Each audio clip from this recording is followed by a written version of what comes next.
Hi everyone, and welcome to my channel English Fluency Lab, where I help you improve your English language skills. Friends, in this video, I'm going to talk to you about the rules for quotation marks. Now, this is in continuation of my series on written English. Prior to this, I have uploaded videos on the rules for capitalization and on end punctuation rules. Now, in this video, I'm going to talk about the rules for quotation marks. Now, before I get started, I want to tell you that quotation marks are also referred to as inverted commas in some countries. Right? So in some countries you call them quotation marks, and in some countries they are referred to as inverted commas. So let's get started right away. Right? Let's start with rule number 1. Rule number 1 says use quotation marks around the exact words of a speaker. Let's take an example. He said, I saw that. I saw it too, she said. Now I saw that and I saw it too are the exact words of a speaker, and hence they will be in quotation marks. Right? Now, based on this particular rule, which is a simple rule, let us take a small quiz on 5 questions. Use quotation marks where needed in these sentences.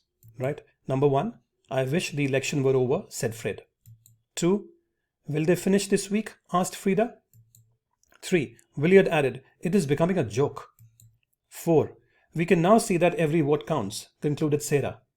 5, yes, we know that we should vote every time, commented Jeff. Now, based on what you have learned in rule number 1, please tell me where will you put quotation marks in all these 5 sentences? And your 10 seconds for this quiz start now.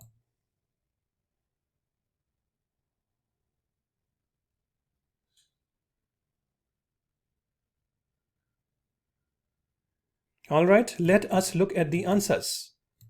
Number 1, I wish the election was over, because those are the exact words quoted by Fred. Number 2, will they finish this week? Exact words by Frida. Number 3, William added, it is becoming a joke. These will be in quotation marks. 4, we can now see that every word counts, concluded Sarah. So this entire sentence will be in quotation marks. Number 5, yes, we know that we should vote every time. Right? The exact words by Jeff will be in quotation marks. Right? So these were the answers for rule number 1. Let us move on to rule number 2. Rule number 2 says, use quotation marks around the exact words of a speaker. Right? Now this is similar to rule 1. When the words identifying the speaker come between the parts of the quotation, put quotation marks around each part. Now let's understand this again, friends. When the words identifying the speaker come between the parts of the quotation, put quotation marks around each part. Let's take an example. Yes, said Jack, I will be there. Right? Now, the words identifying the speaker are coming in between the quotation, right? Yes, I will be there can be one full sentence. However, said Jack is coming in between the quotation, right? So, come between the parts of the quotation, put quotation marks around each part. So, you have to put quotation marks around yes, and you have to put quotation marks around I will be there, because they have been separated. All right. Use another rule in rule 2 is use one set of quotation marks for 2 or more sentences not broken by explanatory material. Let's look at an example. I know that he has known for several days, said Jim. Right? I know that he has known for several days. So, right, use one set of quotation marks for 2 or more sentences not broken by explanatory material. Now, here are 2 sentences. They are not broken by any explanatory material like here. Right? If part of the quotation is a new sentence, use a capital letter. Example, I know that, said Jim, he has known for several days. Right? If part of the quotation is a new sentence, now there are 2 sentences out here. Right? So you have to use a capital letter. Right? The second sentence should be a capital letter. I know that will be in quotation marks. He has known for several days will also be in quotation marks, but he will begin with a capital letter because there is a new sentence. So friends, that is rule number 2, right? And there are 2 rules within rule number 2. All right. So now that you have understood rule number 2, let us take a quick quiz. Okay. Please remember rule 1 and rule 2 now. Use quotation marks and capital letters where needed in these sentences. Number 1, we will be in town tomorrow night. Don't wait up. We will come by the next day, said Jean. Number 2, we want you to stay with us, answered Barbara. We'll meet you at the station. Number 3, okay, replied Chris. Bring the car around. Number 4, are the girls ready to go? Asked Anne. They need to leave now. And number 5, yes, replied Ela. The play was really enjoyable. That play was really enjoyable. So friends, given what you have learned in rule number 2 and rule number 1, Please tell me, where are you going to apply the quotation marks for these 5 sentences? Your time starts now.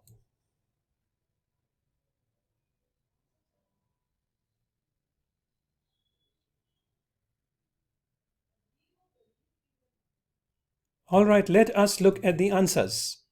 We will be in town tomorrow night. Don't wait up. We will come by the next day. These are the exact words quoted by the speaker, and hence they will be in quotation marks. So there are 3 sentences. We will be in town tomorrow. Don't wait up. We will come by the next day. All are beginning in capital letters and they will be in quotation marks. Number 2. We want you to stay with us, answered Barbara. We'll meet you at the station. Now this is separated. Okay, those 2 sentences are separated with explanatory material. Okay, so both these sentences have been said by Barbara and they will be in quotation marks.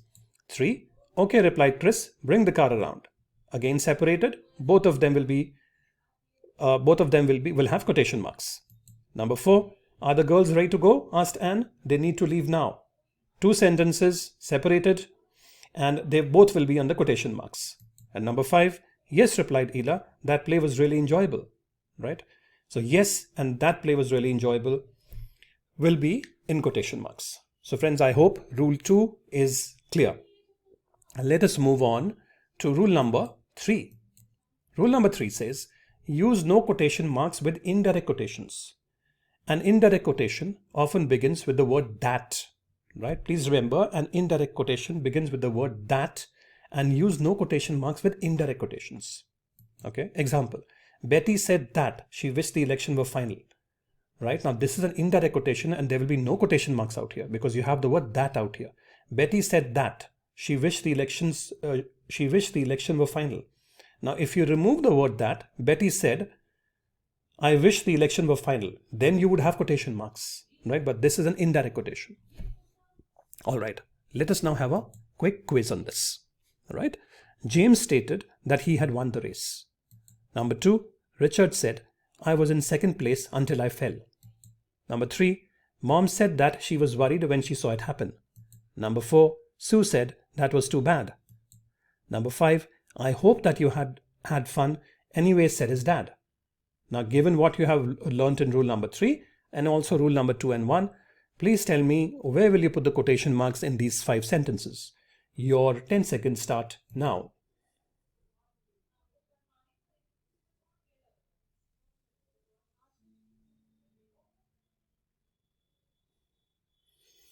All right, let us look at the answers. Answers for rule 3. James stated that he had won the race. No quotation marks because this is an indirect quotation. Number 2, Richard said, I was in second place until I fell. Now these are the exact words of a speaker and there is no that in this. It is a direct quotation. Okay, so these will be in quotation marks. 3, Mom said that she was worried when she saw it happen. An indirect quotation and hence no quotation marks. Number 4, Sue said, that was too bad. Now you do have that out here, but that is part of the exact words spoken by the speaker.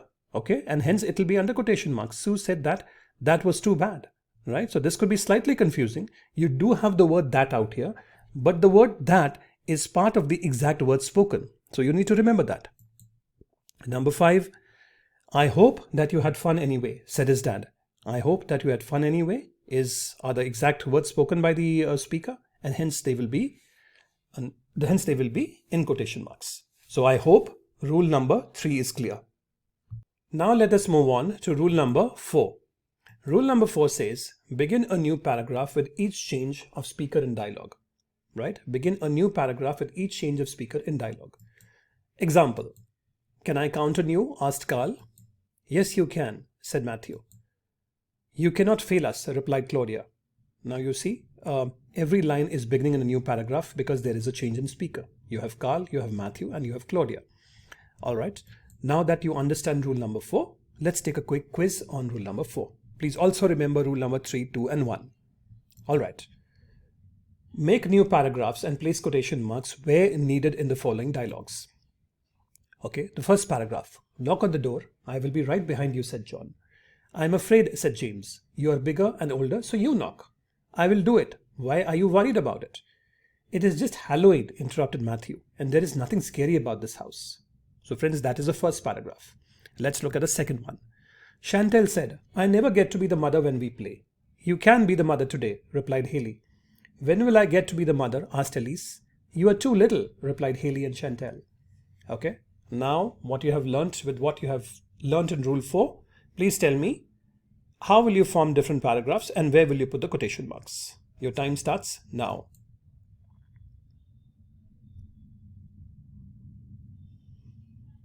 All right, let us look at the answers. Paragraph number 1.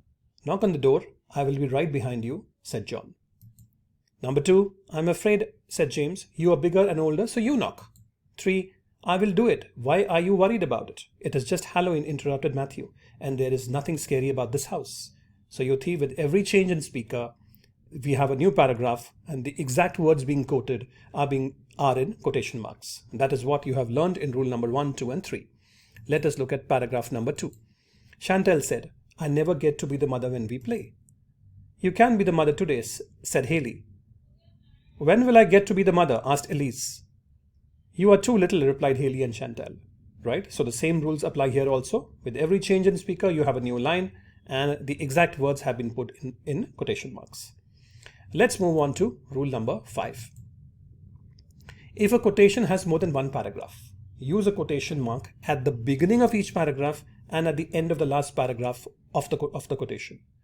So if a quotation has more than one paragraph, my friends, use quotation marks at the beginning of each paragraph. That's a point to remember. And at the end of the last paragraph of the quotation. Let's take a quick quiz on this, right? Now, this is one person's quoted idea about happiness. Happiness is the object and design of our existence and will be the end thereof if we pursue the path that leads to it. Pleasure is often confused with happiness, but it by no means is synonymous with it. Pleasure, unlike happiness, is that which pleases us or gives us gratification. Usually it endures for only a short time. All right. So with what you have learnt in rule number 5, here is rule number 5 and 4, 3, 2 and 1. Where will you put the quotation marks in these two paragraphs? Your time starts now.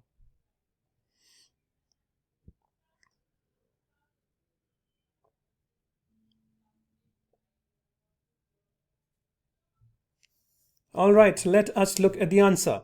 So this is pretty simple. There are two paragraphs. You will have the quotation marks at the beginning of both the paragraphs and you will have a quotation mark at the end, right? So friends, those were the 5 rules of quotation marks. Now that you know all the 5 rules, let us go ahead and take a quiz from rule number 1 to rule number 5. All right, so here is the quiz on rule number 1 to rule number 5. There are 7 questions and I'll give you time to think of the answers. Please get ready with your notepads and pen. Please note down the answers and after that we will share the answers. Number 1. This is an interesting story, said Sarah. Number 2. Could you, asked Jack, tell us some more stories? Number 3. I like old stories from long ago, remarked Jane. My mother used to read them to me. Number 4. Joe said that he had heard the story before. Number 5. I doubt that you know what you are talking about, stated Charlie. Well, replied Joe, you are incorrect this time. Charlie, looking at Joe, then said, I apologize for my unkind remark. Number 6. The children said they would look for more books with interesting old stories. Number 7. Have you ever been to Persia? Asked Henry. No, I haven't, said Bill. And it is not called Persia now. What is it called now? Inquired Jane. Well, friends, I know that you're going to require more than 10 seconds to think of the answers. Please think of rules 1 to 5 and tell me where are you going to apply the quotation marks and will you separate these paragraphs into various sentences. Your 10 seconds will start now, but you can go ahead and pause the video for a longer time.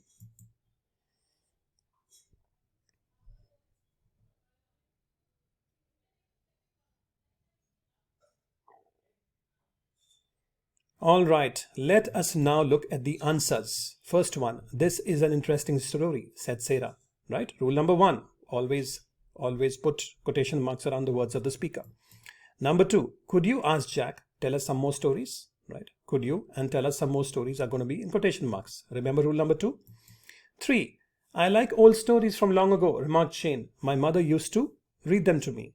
The first part and the second part, with the second part being capitalized. Right? 4, Joe said that he had heard that story before.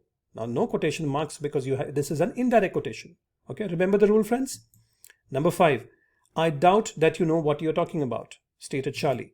Well, replied Joe, you are incorrect this time. Charlie, looking at Joe, said, I apologize for my unkind remark. Okay, remember the rule about speakers? With every different speaker, it's going to be a different paragraph. So that is what we have done out here. And we have put quotation marks for the exact words of the speaker. Let's move on to number 6. The children said that they would look for more books with interesting old stories. It's an indirect quotation, so no quotation marks. Number 7. Have you ever been to Persia? Asked Henry. No, I haven't, said Bill, and it is not called Persia now. What is it called now? Inquired Jane. Right? Paragraphs for every speaker, and then you have quotation marks for the words which spoken by the speaker. So friends, those were rules number 1 to 5 for quotation marks. I hope you have found value in this video. If you have, please give this video a like. Please subscribe to my channel and please do press the bell because I keep coming up with videos like these to help you improve your English language skills. Thank you very much and I will see you in the next one.